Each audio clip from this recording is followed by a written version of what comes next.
다 같이 한번 목사님 나오시다 할렐루야 한번 같이 할까? 시작. 할렐루야. 네.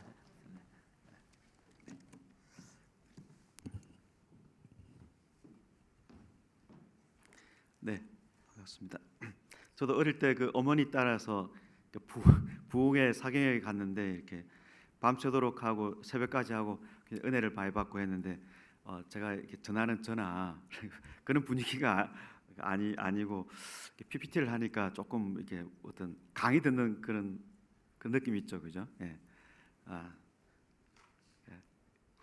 예수님 제가 어제 말씀드렸는데 이 복음서는 예수님의 전기라고 우리가 볼 수 있습니다. 이 장르 자체가. 그래서 먼저는 예수님이 누구신가를 배우고 그 다음에 예수님이 나를 통해서 내게 무엇을 말씀하고 있는지 나를 생각하고 그 다음에 나를 통해서 다른 사람에게 무엇을 하기를 원하는지 다른 사람을 생각하는 이 세 가지 삼각형을 생각하면서 오늘 본문을 보도록 하겠습니다. 오늘은 예수님이 갈릴리 사역을 마치고 예루살렘으로 올라가시는 그 길에 있었던 많은 사건과 말씀 중에서 몇 개를 고르고자 하는데 오늘은 그 전체를 다 다루지는 못하고 그 일부를 세 가지 주제로 다루고 내일 남은 이제 그 예루살렘 여행으로 가는 길에 있던 뒤에 잘 알려진 어떤 잃어버린 자를 찾는 비유라든지 그 부분을 보고 마지막 예루살렘에서 일어나는 장면까지 다루고자 합니다. 오늘은 세 가지 주제를 생각해 보고자 합니다. 첫 번째는 하나님 사랑과 이웃 사랑이라는 우리가 잘 아는 비유를 중심으로 보고 두 번째는 기도, 그 다음에 세 번째는 회개. 이것이 예수님께서 예루살렘으로 가시면서 제자들에게 가르쳐 주신 여러 이야기 주제 중에 세 가지라고 볼 수 있습니다. 먼저 예수님이 율법 교사와 대화하는 장면입니다. 율법 교사는 바리새인들과 서기관들 이렇게 이제 나오지 않습니까? 서기관은 궁중에도 있었고 학자죠. 궁중에도 있었고 그 다음에 이제 성전에도 있었어요. 근데 바리새인들하고 같이 움직이는 서기관은 바리새인들이 그 유대인들 중에서 그 율법을 가르쳐서 백성들에게 민족 의식을 고취한다든지 그리고 이 땅을 정결하게 하는 그런 운동을 하는 사람들이었습니다. 바리새 사람들이. 그 다음에 사두개 사람들도 있었어요. 사두개 사람들은 주로 이제 성전에서 기독권을 챙기는 사람들입니다. 그러니까 성전 제사를 통해서 먹고 사는 사람들이에요. 그러니까 현 체제의 가장 기독권자들이 이제 사두개인들이고, 그 다음에 그 공동체에서 멀리 떠나가지고 자기들끼리 하나의 이제 새로운 대한 공동체를 만든 사람들이 보통 그 사회 공동체라고 거기 사는 사람들이 있었어요. 여기 이제 바리새파는 민중 속에 들어가 가지고 율법을 가르쳤는데 그 사람들이 한 6천 명 정도밖에 안 됐다 그럽니다. 그러나 유대인들 전체 정신 세계를 주도했던 사람들이 바리새인들입니다. 바리새인들 중에서 좀 더 전문적으로 율법을 연구하는 사람들, 가장 권위 있는 사람이죠. 이런 사람 중에 이제 한 명이 예수님께 와서 어떻게 내가 무엇을 해야 영생을 얻을 수 있는지 이렇게 물어봤습니다. 그런데 이 사람이 진정으로 영생을 얻고자 하는 관심이 아니에요. 이 사람은 예수님께 온 목적이 영생을 얻고자 한다고 했지만 실제로 예수님에게 이제 말씀하신 내용을 보면 자기가 이게 잘 보이려고 하는 29절 보면은 그 사람이 자기를 옳게 보이려고 이렇게 이제 이야기를 하고 있습니다. 뭔가 사람들에게 자기가 이제 학식이 높고 또 굉장히 모범적으로 살고 있다는 것을 보여주고자 하는, 처음부터 이 사람은 자기를 이제 과시하고자 하는 목적으로 예수님께 나왔습니다. 그러니까 영생의 길은 누가복음 전체를 읽어봐도 우리가 어떤 행동을 통해 가지고 얻는 게 아니죠. 영생, 구원, 하나님 나라 들어가다 똑같은 내용이에요. 그러니까 영생 얻는 것, 구원 받는 것, 그 다음에 하늘나라 들어가는 것 똑같은 거예요. 영생이라는 것은 원래 영원한 생명이기 때문에 그 이제 죽어도 영원한 생명을 누리는 걸 말하죠. 근데 그걸 미리 이제 받는 거에 이제 관심이 있었던 거예요. 그러니까 어떻게 내가 구원을 받을 수 있는가? 내가 어떻게 영생을 받는가? 어떻게 내가 하나님 나라에 들어가는가? 이 질문에 대해서 예수님은 이 사람의 의도를 파악을 했습니다. 그러니까 그러면 이제 성경 전체에서도 그렇고 누가복음에서도 어떻게 영생을 얻는가? 어떻게 구원을 받는가? 당연히 은혜로 받죠. 당연히 은혜로 받습니다. 당연히 어떤 바리새인들과 같이 율법을 잘 지켜서 구원을 받는 게 아니죠. 교회 생활을 이제 하다 보면은 요즘은 뭐 교회 생활을 요즘도 열심히 하죠. 근데 우리나라를 보면은 한 70년대, 80년대, 70년대, 80년대 지금 이제 우리 이제 장로님들 또 집사님들 젊은 한창 날아다닐 시절에 그 시절에는 한국 교회가 항상 열심히 해요. 사람들이 열심히 하다 보니까 이제 좋은 점도 있고 또 어떤 점도 있었냐면 굉장히 어떤 교회가 요구한다든지 아니면 뭐 통념적으로 요구하는 것을 열심히 지켜야 된다고 생각했죠. 지키는 것은 좋은 거예요. 그런데 그걸 지켜야 내가 하나님 자녀가 되고 구원을 받고 하늘나라에 들어가고 이 생각을 했어요. 많은 사람들이 생각을 했습니다. 그러면 항상 교회가 좀 잘못된 생각을 하게 되면 나타나는 현상이 이단이 나타나거든요. 이단이. 그러니까 이단이 그 시대에 나타날 때 보면은 뭔가 교회가 이상한 걸 가르치고 있다는 거예요. 요즘 신천지가 뭐 지금도 많이 활동하지 않습니까? 그 이유가 있는 거거든요. 신천지가 주장하는 것들이 뭐 어떻게 하면 복을 막 이렇게 받고 뭐 이런 거 있지 않습니까? 그게 이제 교회가 주는 그 메시지보다 더 강력한 뭔가를 약속해 주는 그런 것들이 있는 거죠. 근데 이제 70년, 80년 보면 열심히 생활했는데 구원의 확신이 없는 거예요. 사람들이 구원의 확신이 없어가지고 그때 이제 구원파에는 이단이 등장하는 거죠. 그래서 이제 내가 행위와 상관없이 구원받는다. 그거는 성경의 진리지 않습니까? 그런데 이제 내가 그 이후에 그냥 어떤 윤리적으로 막 살아도 그게 이제 그 성경에서 보면은 하나님의 구원을 받은 사람은 그 삶으로 열매가 나타나게 되는데 그런 것을 인정하지 않는 거죠. 어쨌든 열심히 이제 신앙생활하고 교회생활을 하지만 구원의 확신이 없는 거예요. 그 시대가 그런 게 많았습니다. 요즘은 구원에 관심이 없고 그때는 이제 구원에 관심 많은데 구원의 확신이 이제 떨어지는 그런 시대에 잘못된 가르침들이 이제 교회에 들어오게 된 것이죠. 율법을 지키고 이렇게 많이 하다 보면은 사람들이 점점 행위를 통해서 영생을 얻을 수 있다는 그런 생각이 드는 거죠. 그리고 뭔가 잘 산다든지 뭔가 인생이 잘 풀리면은 이 사람은 뭘 잘 지켰기 때문에 그런 복을 받았다. 그래서 이 사람 결과를 보고 이제 영생을 얻은 것이 아닌가 이렇게 볼 수 있고 그러지 않은 사람들은 열심히 살았는데 열심히 뭔가를 했는데 마음에 영생의 확신이 없고 하늘나라에 들어갔다는 확신도 없고 그런 이제 사람들이 많이 있었죠 우리나라에. 근데 이제 오늘 예수님께서 지금 누가복음 전체를 통해서 어떻게 사람들을 구원하시는가 보면 구원을 사람들이 노력해가지고 받는 예가 하나도 없죠. 하나님 예수님을 통해서 구원을 선포하시고 그 믿는 사람들을 그냥 은혜로 구원하시는 거죠. 그래서 하나님 나라에 들어가는 사람들은 어떤 행위로도 하나님 나라에 들어갈 수 없다. 어떤 행위로도 구원을 받을 수 없고 어떤 행위로도 영생을 얻을 수 없는 그래서 은혜라고 하는 거죠. 하나도 인간의 노력으로 영생을 받을 사람은 없는 거죠. 그래서 이제 이 율법 교사와의 대화를 통해서 예수님은 영생의 길을 알려주지 않습니다. 영생의 길이 언제 나오냐면 마리아 마르다에 나와요.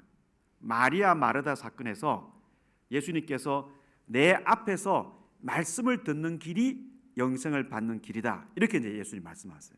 그런데 그 전까지는 영생의 길을 말씀하신 것이 아니고 이 사람의 위선을 지금 드러내고 있는 것입니다. 하나님으로부터 구원을 받은 사람이 하나님을 사랑할 수 있고 이웃을 사랑할 수 있는 것이지 하나님 사랑하고자 노력하고 이웃을 사랑하고자 노력해가지고 구원을 받는 것이 아니죠. 거꾸로죠.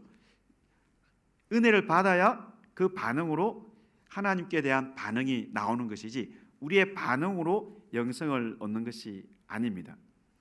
그래서 예수님께서 이 율법 교사와 대화를 해서 이것을 행하라 그러면 살리라. 이거는 이제 레위기에서 우리 레위기를 보면 레위기 18장 5절 말씀인데 레위기 자체가 뭔가를 행하면 영생을 얻는다 이 뜻이 아닙니다.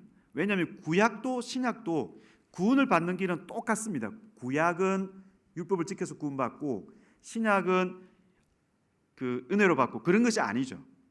구약의 아브라함도 하나님의 은혜로 구원을 받았고 구약은 이스라엘 백성들이 어떻게 구원받았습니까? 하나님이 노예 백성을 그냥 살려내서 그들을 구원하셨고 그들을 부르시기 전에 그들을 하나님의 백성으로 택하셨습니다.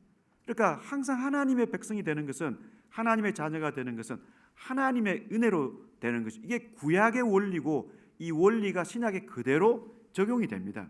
이게 구약과 신약의 구원의 원리가 다르지 않습니다. 구약도 은혜로 되고 신약도 은혜로 되는 것이죠.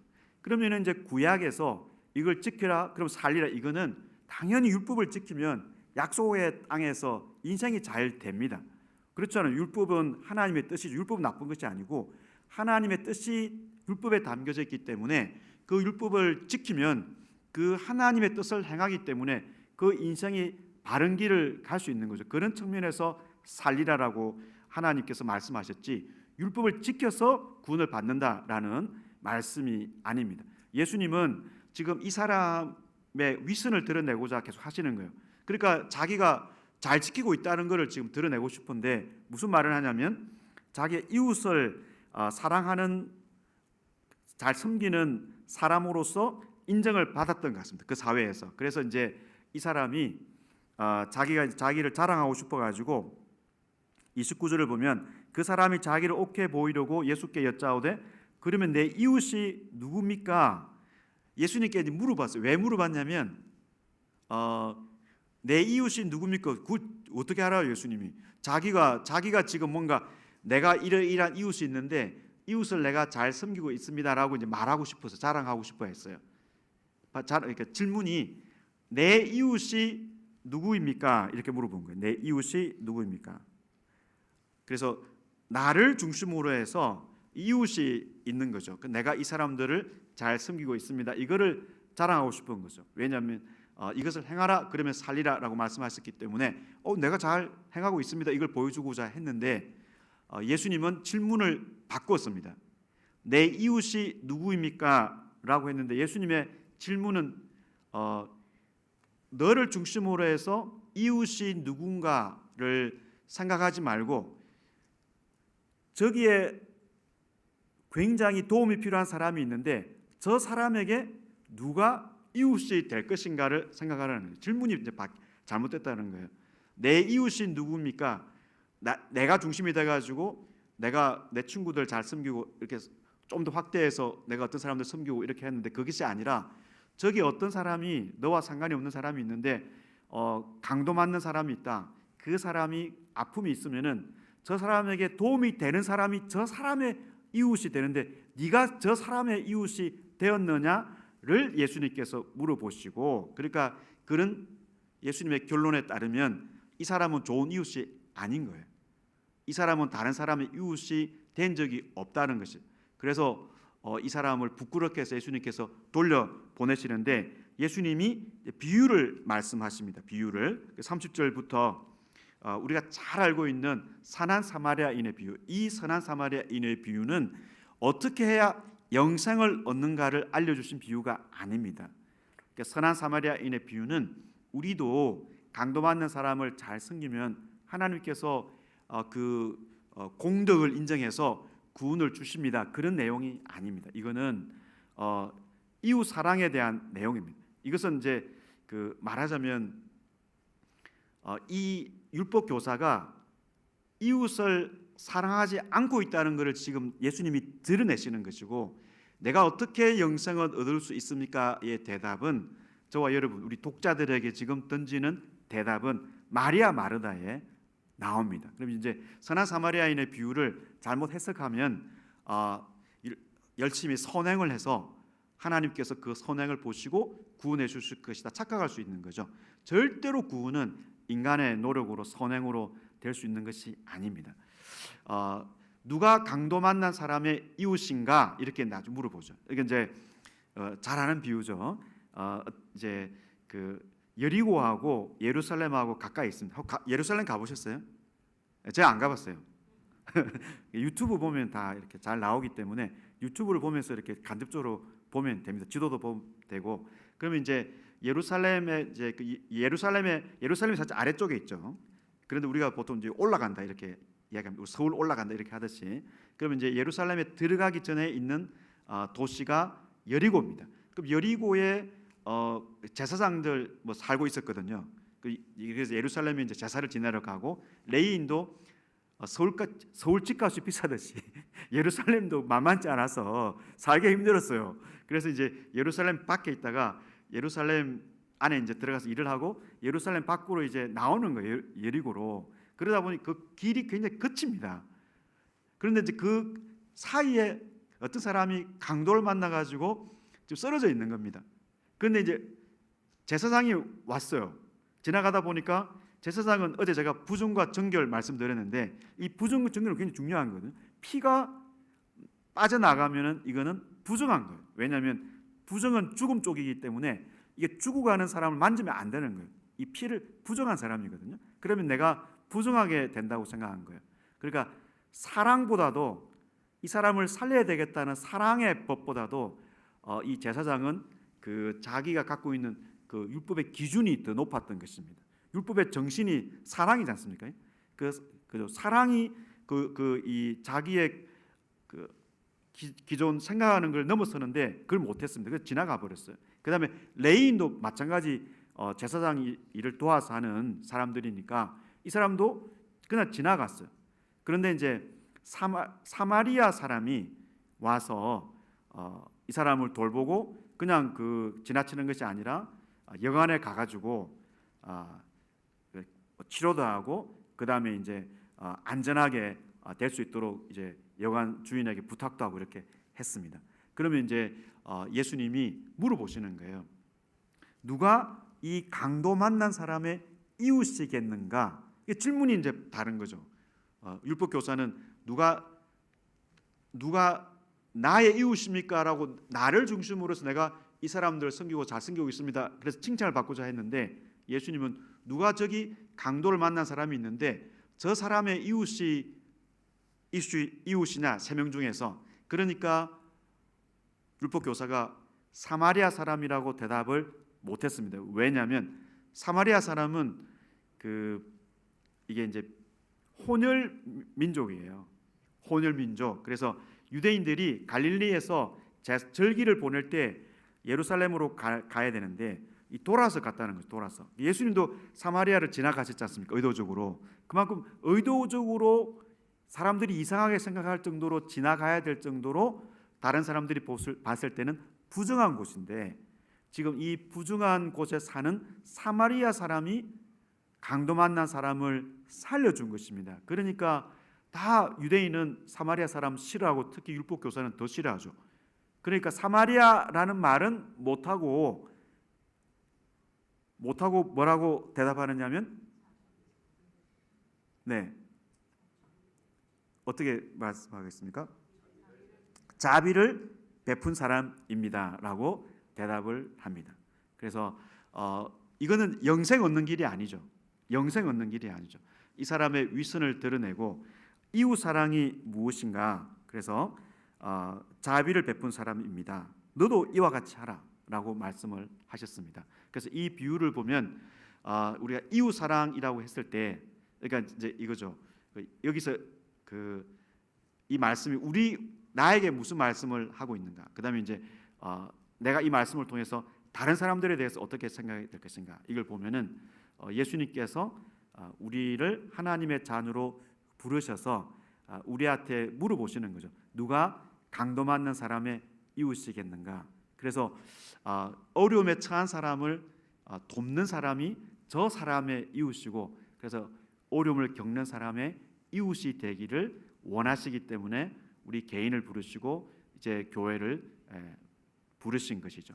이것이 이제 선한 사마리아인의 비유인데 이것은 이웃 사랑에 대한 내용이고 영생을 얻는 길은 아닙니다. 그 다음에 이어지는 장면을 보니까 마리아와 마르다, 우리 이제 권사님들이 별로 좀 부담스러워하는 본문이에요. 그죠? 예. 그 저도 이제 이민교회에서 이렇게 목회를 4년 정도 했는데 그 보면은 처음에 이제 제가 그 주일 이제 설교를 하는데 분명히 이제 예배 전에 봤던 그 자매 집사님들이 안 보이는 거예요. 그 어느 순간은 제 집사람도 안 보여. 그래서 이제 금방 알아챘죠. 밥을 하고 있는 거예요. 밥을. 그래서 이제 밥을 뭐 여러 명이 가서 할 이유는 없잖아요. 그 제가 싫은가? 그래서 이제 밥을 하는데 거기가 너무 감동적인 분위기인가 봐요. 밥하는 공간이 그 영국 교회에 우리가 빌려서 했는데 그래서 이제 이제 나중에 제가 이제 그 밥하지 못하도록 밥하지 못하고 예배 오도록 하고 밥은 그 전에 이제 밥은 밥솥이 하는 거잖아요. 사람이 지키고 있다고 되는 게 아니잖아요. 음식은 가져오면 되는 거고 그래서 이제 이렇게 하려고 그랬는데 이제 이게 그래서 열심히 뼈 빠지게 밥하고 있는데 계속 이렇게 예배가 중요하다 그러면은 이제 마음이 상처가 되잖아요. 그래서 이 말씀을 너무 이렇게 좀 적용을 너무 이렇게 말씀 쪽에 해버리면은 봉사하는 사람들은 너무 이제 좀 이렇게 좀 너무 이렇게 하는 것이 아닌가 이런 생각될 수 있는데 사실은 이 말씀은 말씀을 중요하게 생각하는 건 맞아요. 말씀은 그러니까 마리아와 마르다가 있는데 누가 언니인지는 알 수가 없죠. 둘 중에 한 명이 아마도 마르다가 언니인 것 같아요. 왜냐하면 이 손님을 전체 책임지고 전체 이 운영을 하는 사람이 아마 그 연장자겠죠. 그래서 마르다를 언니라고 합시다. 이게 우리 원어 성경에는 누가 언니인지는 나오지 않습니다. 오늘 이제 여기에서 이제 이웃 사랑하고 하나님 사랑을 보고자 하거든요. 그래서 선한 사마리아의 비유는 그 이웃 사랑에 대한 내용입니다. 그럼 여기는 이제 하나님의 사랑이에요. 그 예수님께서 지금 이제 이 대화를 하시면서 마르다가 이제 마르다에게 말씀하시죠. 마르다가 너무 힘든 거예요. 불평을 하니까 내가 지금 뼈 빠지게 지금 이게 음식을 준비하고 있는데 여기 마리아 보고 시켜가지고 좀 일 좀 하게 하라라고 이제 예수님께 부탁을 했습니다. 그런데 예수님께서 하신 말씀이 마르다야 마르다야 내가 많은 일로 염려하고 근심하나 몇 가지만 하든지 혹은 한 가지만이라 독하니라. 이게 우리 한글 성경 번역이 좀 애매해요. 우리 한글 성경도 여러 이제 번역 중에 하나거든요. 여기 이제 몇 가지만 하든지 한 가지만 하든지 이거 어떻게 이해할 수 있냐면 음식을 왜 그렇게 많이 준비를 하고 있느냐. 음식 몇 가지만 준비하든지 음식 하나만 준비하면 되지 왜 음식을 많이 준비해가지고 힘드냐 이 뜻이 아니에요. 그 뜻이 아닙니다. 여기서는 몇 가지를 빼고요 그냥 한 가지입니다. 그리고 혹시 영어를 읽으시는 분들 영어 성경은 번역을 그냥 한 가지만 돼 있거든요. 한 가지 몇 가지만을 빼고 한글 성경도 번역이기 때문에 우리 여러 가지 번역을 우리가 비교해 봐야 되는데 원래 우리 그 헬라어 본문에는 하나를 말해요. 하나. 그래서 한 가지만 필요하다는 거죠. 한 가지만 필요하다. 그래서 이 마리아는 꼭 필요한 한 가지를 택했다라는 거죠. 여기에서 보면 좋은 편을 택했다. 좋은 편 이게 분기시입니다. 유업이죠. 유업. 아버지가 돌아가시면 내가 받는 유업입니다. 이게 분기시라는 것이. 그러니까 예수님이 마리아에게 주실 분깃이 있는 거죠. 말하자면 우리가 복이라고 볼 수도 있겠는데 이거는 한 가지를 지켜야 얻는 것이에요. 한 가지를 지켜야 얻는 것인데 그 한 가지가 무엇이겠습니까? 한 가지가 말씀 듣는 거예요. 말씀을 듣는 거죠. 마치 요한복음에서 많은 사람들이 오병이어 사건에서 떡을 먹고 기뻐하고 떡을 먹으러 왔는데 예수님께서 그때부터 갑자기 이제 말씀을 하시거든요. 내가 하늘에서 내려온 떡이고 그러니까 갑자기 너무 어려워지니까 사람들이 이게 무슨 뭐 너무 어렵다 그래서 다 떠나가 버렸어요. 그때 예수님이 베드로와 제자들 너희들도 가려느냐라고 하니까 베드로가 영생의 말씀이 여기 있는데 내가 어디로 갑니까? 이렇게 이야기를 했습니다. 예수님의 말씀이 영생을 주는 유일한 통로이죠. 한 가지 유일하게 필요한 것은 예수님의 발치에서 말씀을 듣는 것입니다. 원래 발치에 앉았다라는 것이 제자가 되었다는 것입니다. 그라사 광인이 예수님을 만났을 때 귀신이 쫓겨나고 나서 맨 먼저 한 행동이 예수님 발 앞에 앉았습니다. 그건 이제 옛날에 선생 앞에 앉아서 교육받을 때 이 표현을 씁니다. 지금 예수님 앞에서 마리아가 제자로서 말씀을 듣고 있는데 이 말씀이 영생을 주는 말씀이죠. 이것이 바로 영생을 얻는 길이죠. 앞에 나오는 율법 교사는 예수님을 떠났습니다. 그러니까 자기는 예수님의 말씀을 통해서 영생을 얻지 못했고 마리아는 예수님의 말씀을 통해서 영생을 받았습니다. 마르다가 하는 일이 중요하죠. 마르다가 하는 일이 중요합니다. 수많은 마르다들이 있었기 때문에 이제 교회가 이렇게 이제 하나님의 교회가 된 거죠. 그러나 아무리 마르다의 일이 중요할지라도 그거는 유일한 한 가지에 비하면 그거는 영생과는 상관이 없는 거죠. 말하자면 영생을 얻은 사람이 감사함으로 하는 것이 마르다의 일이지 영생을 얻는 길이 아니죠. 유일한 한 가지 유일한 길, 바로 말씀을 듣는. 그래서 마리아는 이 길을 택한 것이죠. 그래서 그가 받은 분깃, 그것이 바로 앞에서 부자 율법 교사가 얻지 못했던 그 영생, 그것을 얻게 되었습니다. 그래서 이 본문을 보면 영생은 예수님의 말씀을 통해서 얻는 것이고 이것은 오직 은혜로 받는 것입니다. 우리의 모든 봉사라든지 행동은 그 은혜에 대한 감사로 하는 것이죠. 감사로. 우리 어제 본문을 보았듯이 이 여자가 죄를 많이 지은 여자인데 이 사람이 자기가 가지고 있는 소중한 것을 예수님께 드렸습니다. 어떻게 이 사람이 이렇게 할 수 있는가? 많은 죄를 용서받았기 때문이다. 죄 용서받은 은혜가 너무 크기 때문에 그가 귀중히 여기는 것을 예수님께 드린 것이지 예수님께 귀중하게 드렸기 때문에 영생을 받은 것이 아닙니다. 그리고 내일 다룰 본문이 잘 알고 있는 삭개오 이야기죠. 삭개오도 마찬가지입니다. 삭개오가 자기가 그 가지고 있는 것의 4분의 1을 드리고 결단을 하니까 예수님께서 그걸 인정해가지고 오늘 네가 구원받았다 이렇게 하신 것이 아닙니다.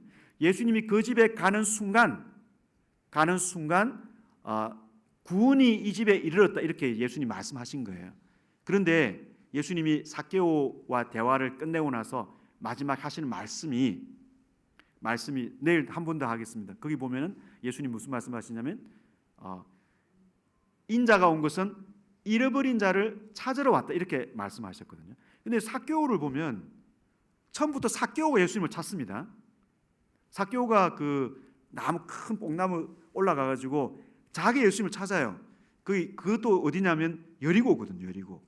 예수님이 이제 여리고를 지나서 예루살렘에 가시기 때문에 그 여리고에 있는 큰 나무, 아주 큰 나무예요. 그 큰 나무에서 예수님을 보고 있는데 숨어서 보고 있는 거예요. 거기 잎이 무성하고 세리기 때문에 사람들 앞에 나가기도 힘들고 키도 작고 하니까 숨어가지고 예수님을 보고 있는데 예수님을 그가 찾은 줄 알았어요. 근데 예수님이 마지막 하신 말씀이 삭개오가 나를 찾은 것이 아니고 인자가 예수님이 잃어버린 자를 찾으러 오셨다. 그래서 예수님이 지나가시다가 삭개오를 부르셨습니다. 예수님이 삭개오를 찾으신 것이죠. 그래서 예수님이 삭개오를 찾아서 그 집에 가서 그 집에 가는 순간 구원이 그 집에 이르렀고 그 구원에 대한 은혜에 감사하는 마음으로 삭개오가 회개를 해서 자기가 회개가 문제가 아니죠. 항상 회개하고 그러니까 하나님의 은혜가 있기 때문에 그에 대해서 반응이 회개죠. 삭개오가 예수님의 그 은혜에 대한 반응으로 자기가 가지고 있는 것에 뭐 얼마를 드리겠다라고 결단한 것입니다. 그러니까 사람은 누구도 아무리 좋은 일이라도 자기의 선행으로 구원받는 길이 구약에도 없고 신약에도 없고 누가복음에도 없습니다. 마리아는 유일한 한 가지를 가장 소중하게 여기고 예수님 발치에서 말씀을 들었습니다. 예수님의 말씀을 듣는 길이 유일한 영생의 길이죠. 그런데 영생을 받은 사람은 계속해서 예수님의 발치에서 말씀을 듣는 것처럼 계속 그 예수의 말씀을 통해서 계속 양육을 받는 것이죠. 그 은혜에 대한 감사로 우리가 이제 봉사를 하는 것이죠. 그래서 이제 이게 거꾸로 되면 봉사를 많이 하면 할수록 힘들어지는 거예요. 왜냐하면 이게 구원의 은혜에 대한 감사로 해야 되는데 이게 거꾸로 되면은 심지어 어떻게 되냐면 구원을 받았는지 의심까지 하게 되는 거죠. 그러면 이제 이단이 들어오면은 그냥 금방 넘어가 버리는 것이거든요. 그래서 율법을 지켜서 구원을 받는 길은 애초에 성경에 없는 이야기입니다. 아브라함이 어렵게 된 것도 바울이 이야기한 것처럼 하나님이 그를 그냥 믿음으로 어렵다 하시고 그 다음에 율법은 한참 뒤에 이스라엘 백성들에게 하나님께서 시내산에서 율법을 주신 것이지 하나님 백성에게 율법을 주셨지 율법을 지키는 걸 보고 지킬 때 하나님 백성이 되게 한 것이 아니죠. 하나님께서 이집트에서 이스라엘 백성을 구원하셨고 그 다음에 율법을 주셨지 율법을 주고 이스라엘을 구원하신 게 아니죠. 그렇죠? 항상 하나님이 그의 백성을 부르실 때는 은혜로 됩니다. 은혜로. 하나님의 은혜로. 그래서 제가 이제 요한계시록 공부를 이제 오랫동안 이제 하고 있는 요한계시록 서루 앞부분에 보면 예수님이 성부, 성자, 성령에게서 은혜와 평강이 온다 이렇게 이야기를 합니다. 그다음 이제 성부 이야기하고 성령 이야기하고 그다음에 성자 이야기를 하는데 성자 이야기를 할 때는 예수님이 그의 피로 우리를 사서 이렇게 합니다. 예수님이 그의 피로 우리를 원래 어떤 노예 상태에 있던 사람을 우리를 사서 그의 피로 자기를 희생 제물로 들어가지고 우리를 사서 그 다음에는 제사장 백성이 되게 하시고 왕들이 되게 하셨다. 하나님 나라가 되게 하셨다. 이렇게 이야기를 하고 있습니다. 그러니까 거기 보아도 예수님의 십자가 죽으심의 그 은혜로 우리를 하나님의 백성 그리고 제사장 나라가 되게 하셨다는 것이죠. 그래서 처음부터 영생의 길은 무엇을 행해서 되는 것이 아니었고 그런 면에서 마리아는 영생의 길을 잘 알고 있는 그런 사람으로서 모범이 되고 마리아도 유일한 한 가지를 가장 소중히 여김으로써 그에 대한 감사로 봉사를 할 수 있다라는 것입니다. 그 다음에 예수님께서 이어서 하신 말씀은 기도입니다. 누가복음에는 기도가 반복해서 강조되고 있는데요. 예수님이 주님의 기도를 가르치시고 나서 떡을 이제 빌리러 온 어떤 친구가 어떤 집에 방문을 했는데 이 비유를 말씀하세요. 그 다음에 이제 계란을 알을 달라고 하는데 전갈을 주겠는가 우리 잘 알고 있는 비유를 말씀하시는데요. 먼저 주님의 기도를 예수님께서 말씀하실 때 맨 먼저 우리 주기도문을 보면은 아버지가 먼저 나오죠. 우리가 번역을 하다 보니까 너희는 기도할 때 이렇게 기도하라. 여기에는 이제 아버지여 이게 잘 되어 있습니다. 이렇게 마태복음은 우리가 주님의 기도 외울 때 하늘에 계시는 아버지 하니까 하늘에 계시는 아버지가 뒤에 나오잖아요. 원래 원문은 아버지가 먼저 나오죠. 아버지 그다음에 우리의 하늘에 계시는 이렇게 되어 있습니다. 여기에도 이제 아버지라고 되어 있죠. 아버지. 그러니까 기도 맨 먼저 할 때 사실은 기도할 때 우리가 개인적으로 기도할 때 천지를 창조하시고 뭔가 이렇게 많이 안 붙여도 하나님 다 아시거든요. 기도할 때 중요한 것은 근데 아버지라고 불러야 돼. 이거는 예수님께서 강조하신 거예요. 그래서 1세기 당시 유대인들이 기도할 때 하나님을 아버지로 부른 예를 찾기가 거의 힘들어요. 아예 없다고 보기도 하고 있다 하더라도 너무나 드물어요. 저는 거의 없다고 보는 입장이에요. 그러니까 이스라엘 백성들이 하나님을 아버지로 믿었습니다. 우리의 아버지다 믿었어요. 그런데 기도할 때는 아버지라고 부르지 않았다는 거예요. 기도할 때는 예수님이 굉장히 독특하게 하나님을 아버지로 부르신 거예요. 기도할 때. 예수님 자신이. 주기도문은 예수님이 실천하신 기도입니다. 기도입니다. 언제 실천하시냐면 겟세마네에서 기도를 실제 이렇게 하세요. 아버지 기도하시는데 예수님이 기도하실 때 아버지라고 하시면서 제자들에게도 똑같이 하라 이렇게 이제 말씀하시는 것입니다. 그러면 아버지라고 부를 때 어떤 느낌이 있습니까? 물론 이제 아버지가 누구냐에 따라 좀 달라요. 이제 저는 이제 어릴 때 어머니가 이제 교회를 다니셨고, 제 아버지는 교회를 안 다니셨어요. 제 아버지는 교회를 70내 암 수술 받고 다니셨어요. 이제 제 어머니가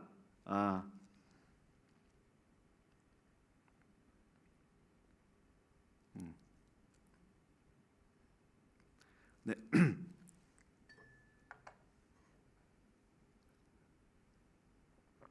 그래서 어머니가 이제 아버지 이렇게 옛날에 마룻바닥 이렇게 예배당에서 이렇게 기도하실 때 외할아버지 생각이 많이 났거든요. 외할아버지가 말씀이 없었어요. 외할아버지하고 대화한 적이 없어. 같은 동네 살았는데 그냥 조용하셨거든요. 그래서 아버지라고 하니까 느낌이 옛날에 아버지들 무섭지 않습니까? 저희 아버지도 제 아버지도 뭐 다정하셨는데 아버지 아시죠? 아버지 옛날 아버지들 만만치 않잖아요. 저희 아버지 농사 지셨는데 강하셨거든요. 그래서 이제 이게 이제 70에 1년에 이제 암 수술 받고 교회를 처음 나가셨어요. 세례를 받으셨어요. 그래서 10년 정도 생활하시다가 돌아가셨는데 우리가 갖고 있는 아버지 상이 각자 집안에서 어떻게 자라느냐에 따라 달라요. 근데 유대인들은 아버지가 그 이미지가 고정되어 있는 거죠. 아버지는 필요한 것을 채워주신다. 옛날에는 사실 아버지가 채워줘요. 그렇지 않습니까? 요즘은 엄마들이 일을 많이 하지만 옛날에는 뭐 특히 2000년 전에는 아버지가 다 먹여 살리죠. 아버지. 그래서 아버지라고 하는 순간 이미 대화가 내가 인생을 맡길 수 있고 내가 가장 신뢰하고 그리고 나의 필요를 알고 계시는 분, 이게 이미 전제가 되어 있는 것이죠. 그래서 하나님을 부를 때 저는 이제 마태복음을 전공을 했는데요. 마태복음에는 예수님의 제자들이 하나님을 부를 때 예수님이 하나님을 제자들에게 소개할 때 한 번도 하나님이라고 하신 적이 없어요. 항상 아버지라고 소개하세요. 제자들이 신기하죠. 그러니까 아버지라고 소개하시는 거예요. 그러니까 한 번 이제 유일하게 이게 돈이냐, 재산이냐, 하나님이냐 두 주인을 동시에 섬길 수 없다. 이때는 왜 하나님을 썼냐면 돈하고 이제 반대되는 개념이 하나님이기 때문에 하나님 썼고 나머지는 마태복음에서는 모두 다 아버지라고 써요. 제가 이제 우리 학생들에게 강의할 때 그런 이야기를 해요. 마태복음을 설교할 때는 하나님을 그냥 아버지라고 소개를 해야 된다. 왜냐하면 예수님께서 아버지라고 말씀하셨기 때문에. 그래서 천부 하늘에 계시는 아버지 이렇게 말씀하셨죠. 여기에서도 주기도문을 가르치실 때 맨 먼저 아버지라고 부르도록 하라는 거죠. 아버지. 그러니까 이 아버지라고 부르는 순간 기도자가 어떤 생각이 들겠습니까? 내가 기도를 입을 떼기 전에 내 필요를 알고 계시는 아버지로서 하나님이 계시기 때문에 대화하듯이 하라는 거예요. 대화하듯이. 근데 미사여구를 너무 많이 붙이게 되면 어떻게 되겠습니까? 미사여구를 우리가 너무 하나님을 너무 많이 정의를 하는 것이죠. 근데 기도할 때는 그렇게 많이 정의하지 말고 그냥 내 필요를 채워주시는 분라고 생각하고 그냥 말을 거는 거예요. 대화를 하는 거예요. 대화를. 그러니까 예수님이 나중에 비유를 하시고 나서 다른 비유를 하실 때 누가 너희가 악할지라도 좋은 것을 자식에게 줄 알거든 이렇게 이야기하지 않습니까? 그러니까 아버지들이 아무리 이상한 소시오패스, 사이코패스 말고 일반적으로는 아버지가 거치게 살아도 자식에게 좋은 걸 주려고 하죠. 아버지 인생도 힘드니까 그게 잘 안 돼서 그렇지 아버지에게 좋은 걸 주고자 하는 것이 기본적으로 아버지의 생각이거든요. 그러니까 지금 예수님이 나중에 비유를 하실 때도 마찬가지고 기도를 가르치실 때도 마찬가지고 우리가 믿고 있는 대상이 아버지라는 사실입니다. 원래 이제 복음이라는 것이 무엇인가 보면은 이제 이사야 2장 7절에 복음의 내용이 나옵니다. 구약 성경에서 복음의 내용이 나오는 구절이 이사야 52장 7절에 다른 구절도 있긴 있지만 가장 대표적인 것입니다. 뭐냐면 아름다운 소식을 기쁜 소식을 전하는 자의 발이여 뭐 그런 내용이 있어요. 그죠? 거기 보면 그 기쁜 소식을 전하는 자가 외치는 내용이 뭐냐면 내 하나님이 통치하신다. 이것이에요. 그러니까 기쁜 소식이 뭐냐면 하나님이 통치하신다. 이게 기쁜 소식이에요. 그래서 내가 복음을 믿는다라는 것은 하나님의 통치를 내가 믿는다 이거거든요. 그러면은 하나님이 통치하시니까 하나님이 왕으로 통치를 하죠. 그래서 우리가 하나님이 통치하시는 나라가 왔다. 이게 복음이라고 신약에 나옵니다. 복음서나 바울 서신이나 다 그냥 요한계시록까지. 그런데 하나님이 왕으로 우리를 다스리십니다. 그가 메시아를 세워서 우리를 다스리십니다. 그날이 왔습니다. 이게 복음입니다. 그 당시에 복음은 아닙니다. 황제가 우리를 다스리십니다. 그게 이제 로마 사람들이 생각한 복음이었고, 근데 예수님은 하나님이 우리를 왕으로 다스리십니다. 이것이 이제 복음이에요. 그 하나님이 다스리시면 어제 우리가 본 것처럼 그 이사야 61장처럼 갇힌 자들이 풀려나고 이렇게 되는 거거든요. 그러면은 복음이 하나님 나라라는 그 나라 개념이 나오고 하나님은 왕으로 생각이 되죠. 그런데 신약에 오면은 예수님께서 복음의 색깔을 좀 바꿔요. 그러니까 하나님이 왕이고 우리를 다스리는 나라가 왔다는 것이 복음이. 그거는 불변의 진리입니다. 그런데 색깔이 조금 달라져요. 뭐냐면 하나님이 우리의 아버지시고 하나님이 그의 가족을 이루기 시작하셨습니다. 이것이 복음입니다. 그래서 하나님이 우리의 아버지가 되시고 우리가 그의 자녀가 되었습니다. 되는 길이 열렸습니다. 이게 복음이에요. 구약에서 보면 하나님이 이스라엘 백성과 언약을 맺을 때, 언약을 맺을 때 어떻게 하냐면 너는 내 백성이 되고 나는 너의 하나님이 될 것이다. 하나님이 이스라엘 백성을 나라로 이렇게 받아들이시는 것이죠. 그래서 제가 지금 말씀드리는 건 뭐냐면 우리가 갑자기 좀 강의가 좀 다른 데로 가고 있는데 이 복음이라고 하면 하나님이 왕이고 그 하나님이 다스리는 나라가 온 것이 복음이에요. 그 기본이거든 신약에. 근데 색깔이 조금 달라진다는 거예요. 뭐냐면 하나님이 우리의 아버지가 되시고 우리가 그분의 자녀가 되는 길이 열렸습니다. 이것이 복음입니다. 그래서 우리가 하나님을 아버지라고 부를 수 있는 거죠. 아버지라고. 유대인들이 기도할 때 아버지라고 거의 안 불렀는데 예수님의 제자들은 하나님을 아버지라고 완전히 하나님과의 깊은 신뢰가 없이는 불가능한 말을 하는 것이죠. 내 모든 것을 알고 계시는 아버지께 내가 의지하면서 기도할 때 맨 먼저 해야 될 말이 아버지다. 그러니까 다른 말을 이렇게 하는 거를 예수님께서 권장하시지 않고 기도할 때 그냥 아버지, 물론 여러분의 아버지 그 이미지가 있을 거 아닙니까? 그 아버지들도 불쌍한 아버지들이에요. 그 사는 게 힘들어 가지고 뭐 그런 게 있겠죠.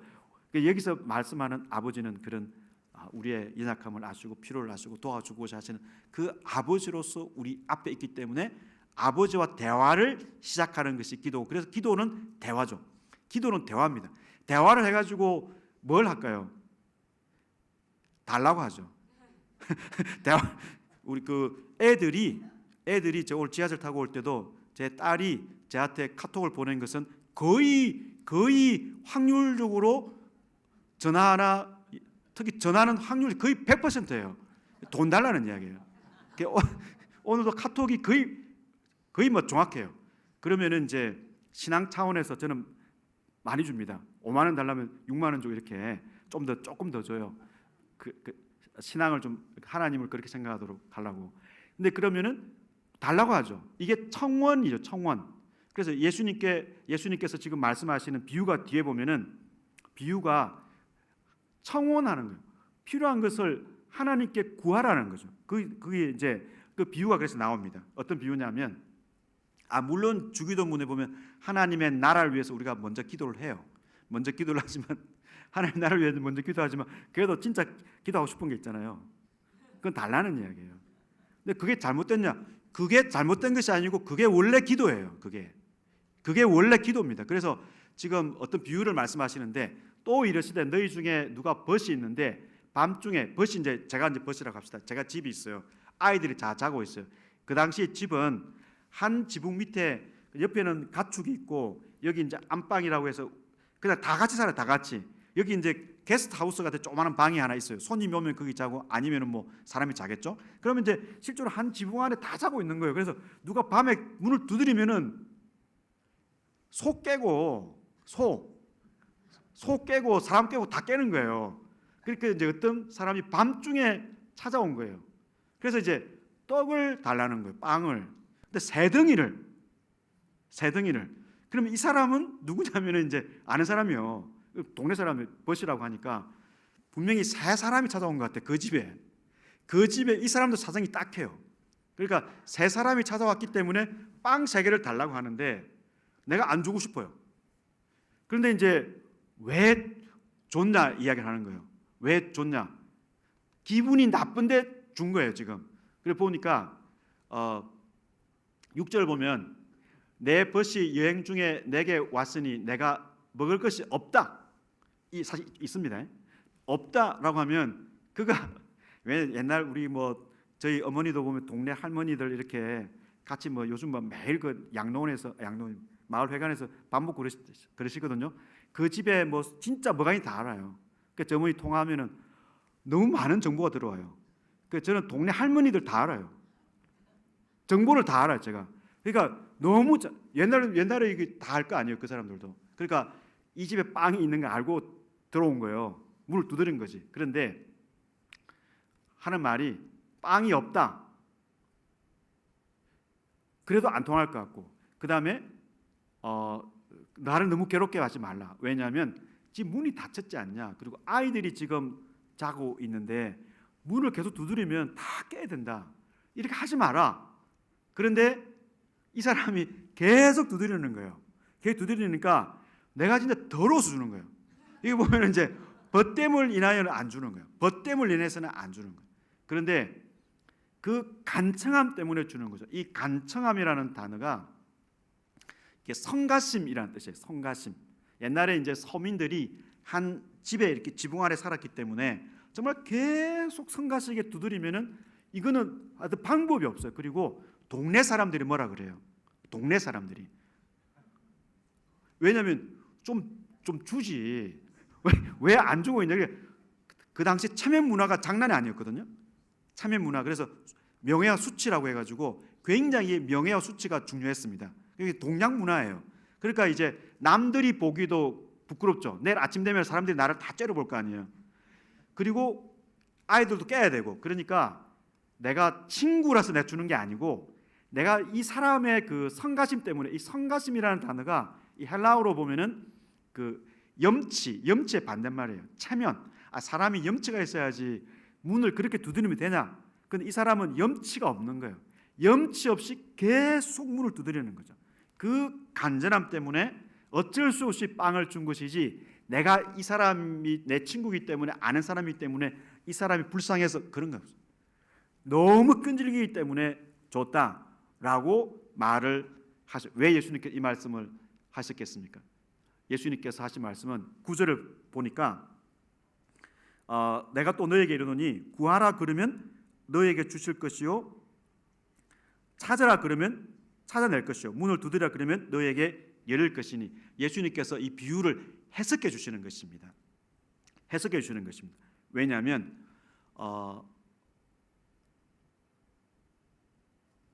그 예수님이 주님의 기도를 아버지라는 이름으로 기도하도록 말씀하셨고 이 기도를 배운 사람들이 어떻게 해야 되냐면 끈질기게 기도하도록 가르치시는 것입니다.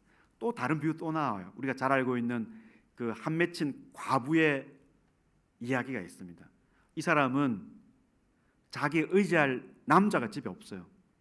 그래서 이 사람이 과부가 그 재판장을 찾아간 재판장은 나쁜 놈이에요. 이 하나님을 두려워하지 않아요. 사람을 존중하지 않습니다.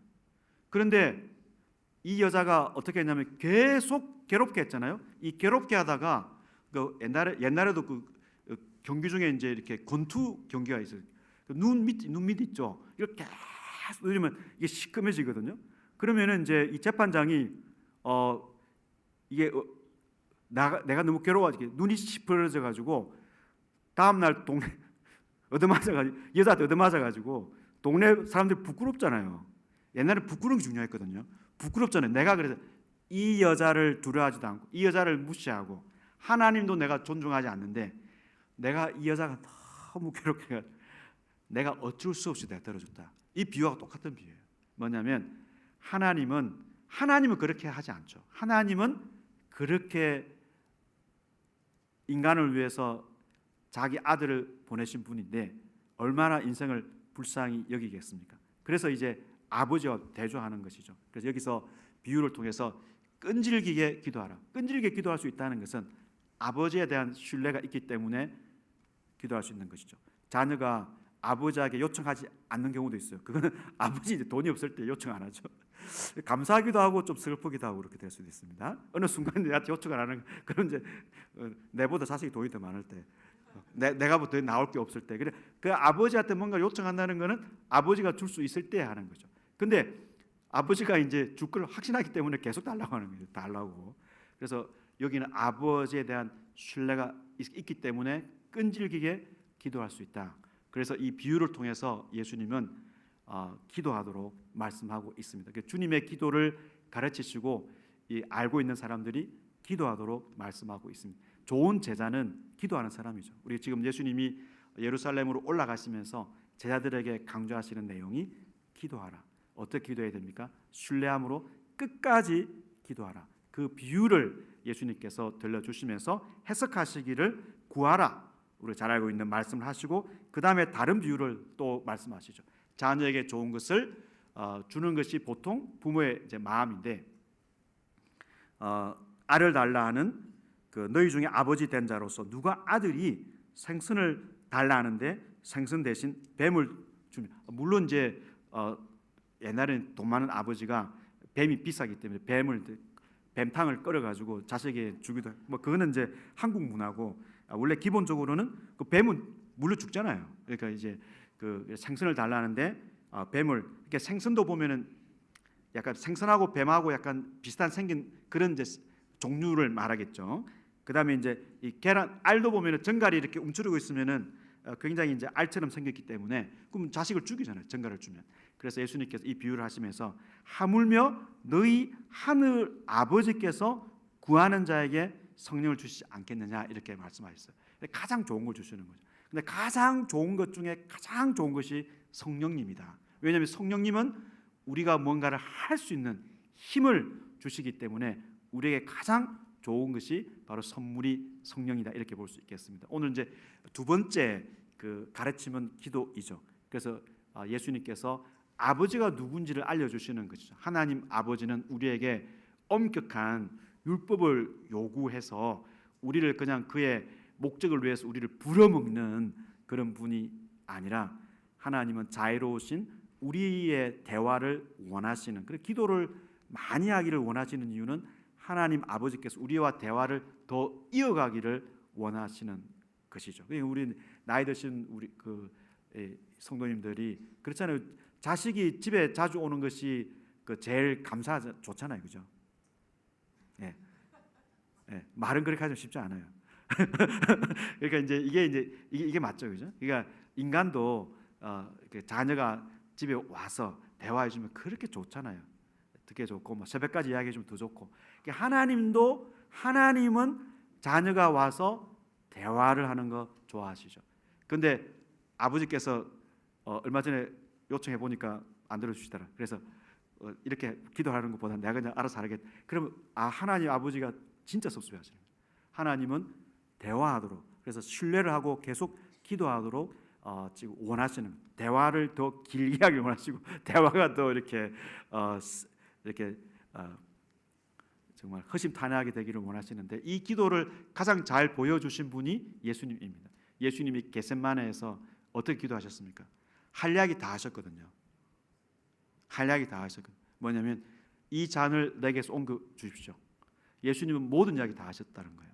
그래서 우리가 기도할 때 이건 기도하면 안 될 것 같은데 이렇게 하는 것이 아니라 모든 것을 다 이야기하도록 예수님께서 용기를 주셨습니다. 그래서 우리가 하나님 아버지라고 부르고 그러니까 앞으로는 기도할 때는 아버지라고 하는 게 제일 좋아요. 예수님께서 그렇게 말씀하셨기 때문에. 그래서 신뢰하고 우리의 필요한 것을 간절히 간구하고 하나님이 반드시 듣는 것이죠. 제가 요한계시록 제가 한 7, 8년 공부를 해가지고 세포가 요한계시록화 되어 있습니다. 요한계시록에서 이제 제가 어디 갔을 때도 설교도 하고 하는 본문 중에 하나가 요한계시록 8장인데요. 요한계시록 8장에 보면 이제 하늘에 이제 예배가 있어요. 하늘 예배가 있는데 천사들이 이제 하나님께 예배를 합니다. 제사장들로서. 근데 이제 하늘에서 천사들이 하나님께 이제 뭘 올리냐면 이게 연기 향 맞아. 향연이죠. 향을 올리는 원래 이제 이 성전에서 성소에서 그 향을 태우면 뭐냐면 이제 저기 성전이 이제 지성소가 있고 그다음에 성소가 있고 그다음 바깥뜰이 있어요. 제단이 두 군데가 있는데 그 바깥뜰에 제단이 있어요.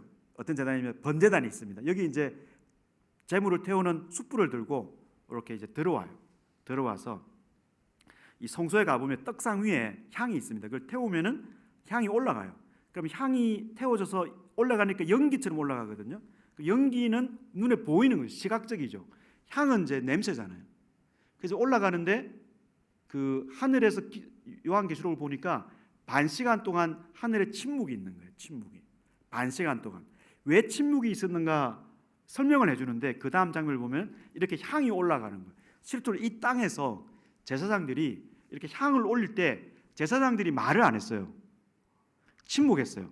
하나님이 왜요? 들으시니까. 그러니까 기도가 청각이고 그다음에 기도가 후각이고 기도가 시각인 거예요.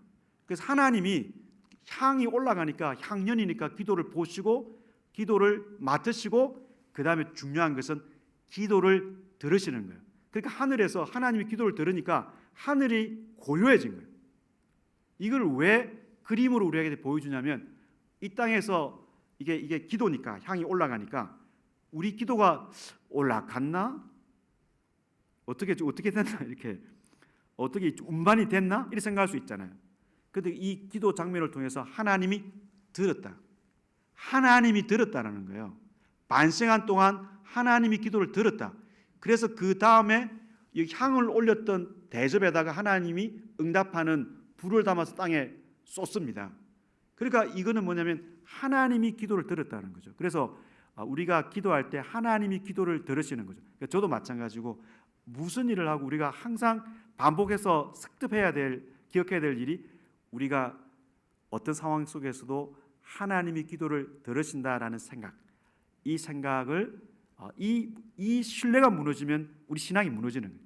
이 신뢰가 무너지는 게 신앙이 무너지는 것입니다. 그래서 기도가 사실은 신앙생활에서 가장 중요하다고 하는 이유가 여기에 있습니다. 하나님 아버지께서 나와의 대화를 원하시고 내가 필요한 것을 요청했을 때 하나님이 들어주신다. 들으신 거예요. 응답은 하나님이 하시는데 하나님 마음이죠. 하나님 마음이죠. 그러니까 하나님 반드시 응답을 하시는 거예요. 반드시 응답을 하시는 거죠. 그걸 신뢰하도록 말씀하고 있습니다. 좀 설교가 좀 길어졌는데 그 다음에 이제 마지막 그 세 번째 회개입니다. 회개를 보면 하나님이 기뻐하시는 것이 회개인데 먼저 이제 몇 사람이 빌라도가 갈릴리인의 피를 그의 제물에 섞은 사건을 들고 왔어요. 뭐냐면 절기가 있었는데 예루살렘에 이제 사람들이 절기마다 세계 절기 때 이제 저쪽 갈릴리에서 오죠. 근데 이제 갈릴리 사람들이 여기 제사를 지내러 왔어요.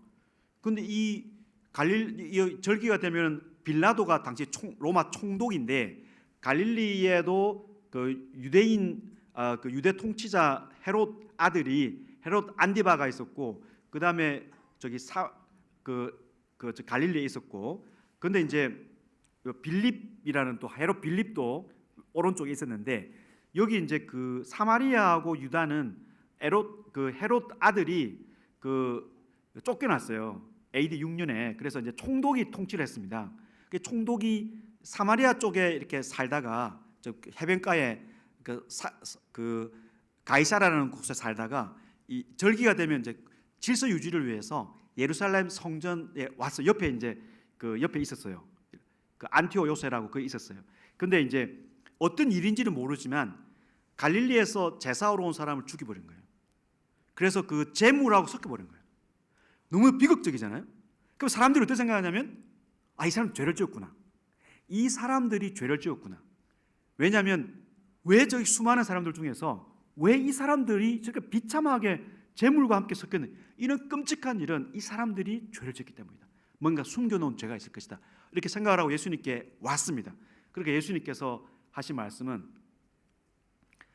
이 3절이 아니다. 나는 여러분이 말하기를 여러분이 회개하지 않으면 전부 그와 같이 멸망할 것이다. 이 말은 뭐냐면 갈릴리 사람들이 죽은 사람들이 안 죽은 사람들보다 죄를 더 많이 지은 게 아니라는 거예요. 이 사건은 이 비극은 사실 빌라도 때문에 일어난 것이죠. 그러니까 죽은 사람들이 죄를 지어서 죽은 것이 아니라는 거예요. 물론 모든 사람은 죄인이죠. 그러나 이 사건은 이들의 죄 때문에 일어난 것이 아니라는 거죠. 만일에 이들의 죄 때문에 일어났다 그러면 이 사람들보다 더 많은 죄를 지은 나머지 갈릴리 사람들 많이 죽어야 되는 거예요. 그러니까 결과를 보고 죄 때문이다 하지 말라는 거죠. 이거죠. 이게 어떤 일이 일어났다고 해서 그 사람에게 문제가 있다 생각하지 말라는 거죠. 그러니까 우리가 이제 그 비극적인 일이 일어나면 사람들은 원인을 찾거든요. 원인을. 인생에 힘든 일이 생기면 사람들이 다 그렇게 생각해요. 저 집안에 어떤 문제가 있겠지. 그러지 않다는 거죠. 있을 수도 있고 없을 수도 있고. 그러니까 비극을 보고 원인을 그 사람에게 돌리지 말라는 거죠. 그렇다면은 안 죽은 사람들이 죄가 더 많기 때문에. 근데 여기서 예수님 뭐라 말씀하시냐면 회개하지 않으면 인생의 비극이 일어난다 이렇게 말씀하시는 거예요. 회개하지 않으면 인생의 비극이 예수님이 오시기 전에도 일어날 수 있다라는 내용을 하는 거죠. 그래서 이 사람들은 죄를 더 많이 지어서 벌을 받은 것은 아니다라고 분명히 선을 긋고 나서 누구든지 회개하지 않으면 비극을 맞이할 수 있다라고 말씀하시는데 그 다음에는 예수님이 먼저 말씀하시기를 실로암에 탑이 무너져서 18명이 죽었습니다. 이거는 예루살렘이에요. 그러니까 갈릴리 사람들이고 지금은 유대 백성이에요. 유대 지역에 있는 이 예루살렘의 사람들이 죽었습니다. 그러면 이 사람들이 죽은데 사람이 사고가 났으니까 저 18명이 뭔가 죄를 지었을 것이다. 회개하지 않은 죄가 있을 것이다. 이렇게 생각하지 말라는 거죠. 왜냐하면 그들이 예루살렘에 살고 있던 다른 사람들보다 더 심한 죄인이라고 생각하느냐? 아니다라는 거죠. 아니다라는 거죠. 그러니까 이 사람들이 죽은 것은 뭐 여러 원인이 있겠죠. 건물을 잘못 지었더니 뭐 원인이 있겠죠. 그런데 이 죽었다고 해서 그러니까 문제가 일어났다고 해서 어떤 사건이 일어났다고 해서 그 사람의 문제가 있다고 단정하지 말라는 거죠. 그러나 회개하지 않으면 어떤 인생의 비극이 일어날 수 있다. 그래서 예수님은 회개를 촉구하시면서 이제 비유를 말씀하고 있습니다. 그러니까 비극이 임한 것. 그래서 이거는 우리가 이제 우리 이웃에 대해서 생각할 때 그런 생각할 필요가 있는 것 같아요. 우리가 교인들이나 주변 사람들에게 어떤 인생의 비극이 일어나면 습관적으로 아주 뭐 회개하지 않은 숨은 죄가 있을까? 그럴 수도 있고요. 그런데 예수님 말씀은 두 가지에서는 그러지 않다라는 거죠. 그러지 않다는 거죠. 비극을 보면서 어떤 사건을 보면서 반드시 문제가 있었다라고 생각하지 말라 이렇게 말씀하시죠. 그 다음에 예수님이 무화과나무 비유를 말씀하시는데 이 비유가 앞에 사건하고 연결이 됩니다. 이게 비유는요 이 복음서에 있는 비유는 예외가 하나도 없이 모두가 예수님이 어떤 사건을 보여주고 또 어떤 설교를 하시고 나서 그거를 잘 설명하기 위해서 쉽게 이제 주기 위해서 비유를 말씀하셨어요. 예외가 없습니다. 하나도 예외가 없어요. 근데 비유만 톡 떼가지고 해석하는 사람 이단입니다. 이단. 죄송합니다. 이단은 안 좋은 거예요. 그리고 이단들이 그렇게 해요. 이게 이단이 아니라 이단들이 그렇게 하는 거예요. 그리고 비유만 떼면 안 돼요. 비유는 항상 앞에 있는 사건이랑 다 연결이 됩니다. 그러니까 회개하라는 이유를 설명할 때 예수님 이 비유를 말씀하시는데 어떤 주인이 이제 과수원을 운영하고 있었어요. 과수원을 운영하고 있어가지고 이제 이 청지기에게 관리자에게 과수원을 맡겼습니다. 3년이 지났어요. 그 열매가 이제 필요하죠. 열매가 필요한데 열매를 이제 3년 때 이제 열매가 맺히니까 열매를 요구했죠. 그래서 7절을 보면 포도원 지혜기가 말하되 내가 3년을 와서 이 무화과 나무에서 열매를 구하되 어찌 못하니 찍어버리라. 혹시 이렇게 생각할 수 있거든요. 이 포도원에 무화과나무를 심으니까 열매가 안 맺히는 거 아닌가? 이건 아니에요. 왜냐하면 포도원은 과수원이에요. 과수원. 그다음 과수원이라고 생각하시면 돼요. 과수원에 이 무화과 나무를 심었습니다. 그 무화과 나무에서 열매가 안 맺히니까 찍어버리라. 왜냐하면 이게 나무가 이상하다. 그다음에 다른 묘목을 심으면 되는데 이 땅을 그냥 버리고 있다. 땅이 아깝다는 거예요. 그런데 이 포도원 지기가 담임 목사 비슷한 위치예요. 그래서 뭐라냐면 주인이여 금년에도 그대로 주소서 내가 두릅하고 그름을 줄이니 이후에 만일 열매가 열면 좋거니와 그렇지 않으면 찍어버렸어. 이렇게 이야기하는 거예요. 뭐냐면 이 나무를 지금 찍지 않고 기회를 한 번 더 달라고 관리자가 주인에게 부탁을 해서 이 나무를 안 찍은 거죠. 그럼 이 나무 입장에서 어떤 생각이에요? 나무 입장에서는 내가 안 찍혔기 때문에 나는 문제가 없다 이렇게 생각할 수 있는 거죠. 나는 안 찍혔기 때문에 나는 문제가 없다. 그게 아니죠. 아무 일이 안 일어났다고 해서 아무 문제가 없는 건 아니죠. 앞에 내용과 다르죠. 어떤 일이 일어났다고 해서 반드시 문제가 있는 것은 아니라는 거예요.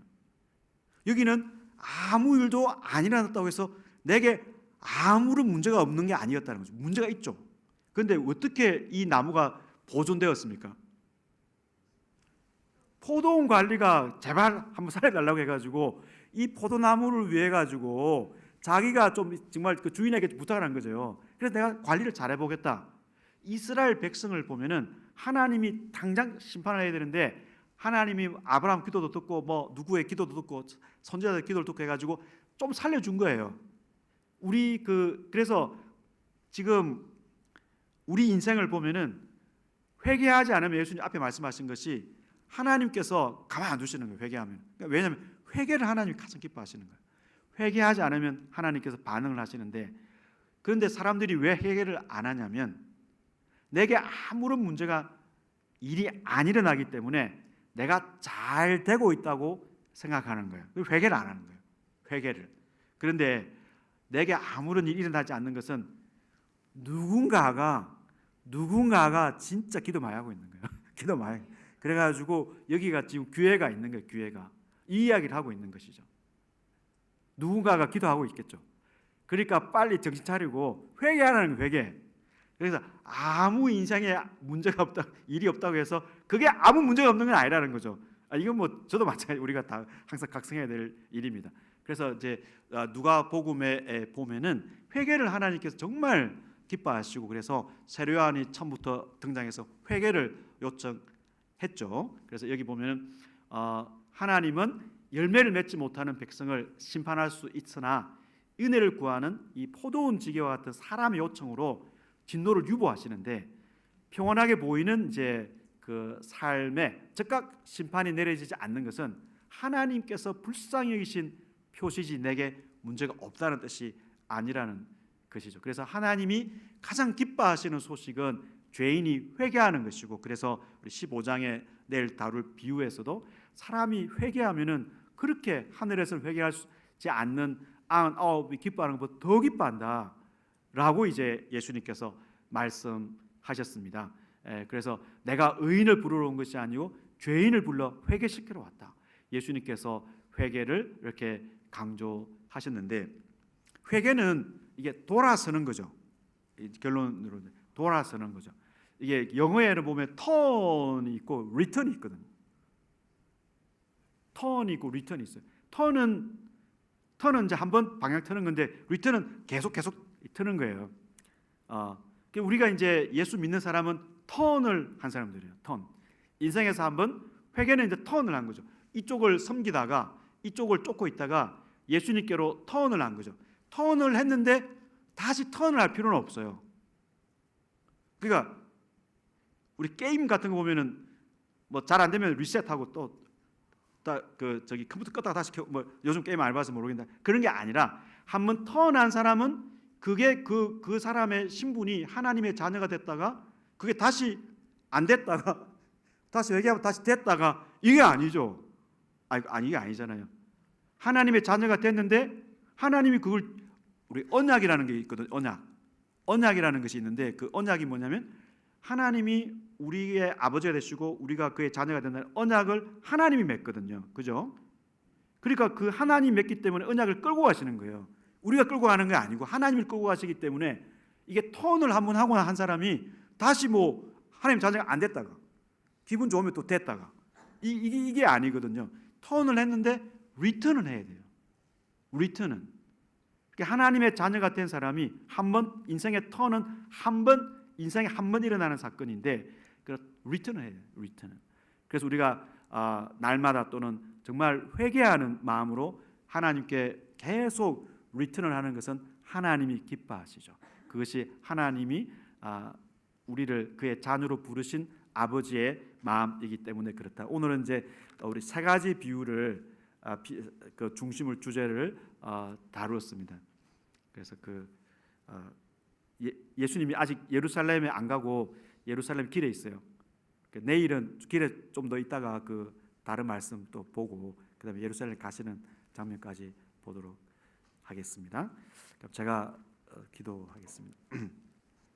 하나님, 오늘 예수님께서 예루살렘으로 올라가시면서 말씀하시고 또 사건을 통해서 보여주신 내용들을 통해서 우리가 알고 있는 하나님은 참으로 자비로우신 우리의 아버지이시고, 그러나 우리에게 영생을 주시고 우리에게 자애로우신 아버지께서, 아버지가 자식이 돌아오기를 원하시는 것처럼 우리가 회개하기를 원하시는 것을 배웠습니다. 하나님 아버지에 대한 절대적인 신뢰하는 마음으로 신앙생활을 할 수 있도록 하시고, 우리 여건이 또 나의 상황이 정말 우리가 기대하는 것처럼 되지 않는다 할지라도 하나님 아버지의 자비와 하나님 아버지의 돌보심을 의심하지 않게 도와주옵소서. 사탄이 우리의 신뢰심을 무너뜨려서 우리가 기도하지 않게 하고 기도를 일찍 포기하게 할 때가 있습니다. 하나님 아버지, 오늘 예수님께서 들려주신 말씀처럼 정말